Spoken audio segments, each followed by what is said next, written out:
Hi, I'm Katie, one of the owners here at Fourth Cone Restoration. Today I'm going to talk to you about linen backing. Since vintage posters were meant to be used only temporarily, they were printed on the cheapest paper stock available. Cheap paper has a high acid content, which causes it to deteriorate over time. When left to its own devices, the paper will become fragile, brown, and brittle. The edges will tear, the folds will separate, and holes will form at any intersecting fold lines.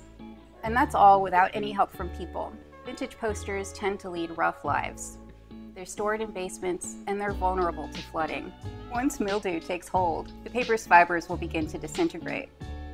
Scotch tape that's allowed to stay for decades will turn brown and become one with the paper.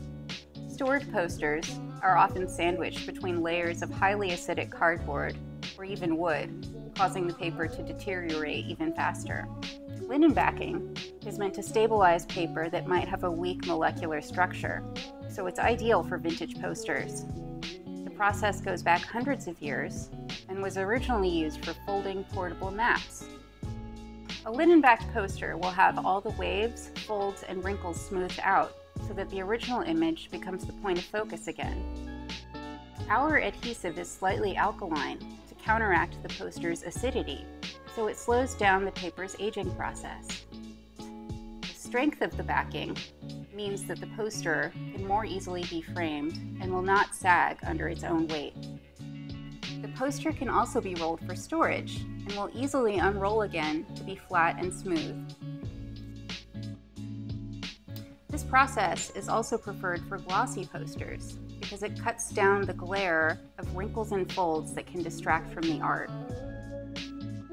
Best of all, our process is fully reversible, so if your poster becomes damaged again at any point in the future, you can have the conservation redone. First, the poster is washed using purified water and a mild detergent. A bleaching treatment can also be done to kill mold spores and to brighten the look of the paper. The archival reversible adhesive is then spread evenly to the back of the poster before it's mounted to the stretched canvas. There is a layer of pH-neutral white paper between the canvas and the poster to protect the poster from any acidity in the canvas. The whole frame is then left to dry for several days. It is then cut down from the frame and trimmed, and there will be a 1-inch white border on all sides so that the poster can be handled. Thanks for watching. Don't forget to smash that like and subscribe button.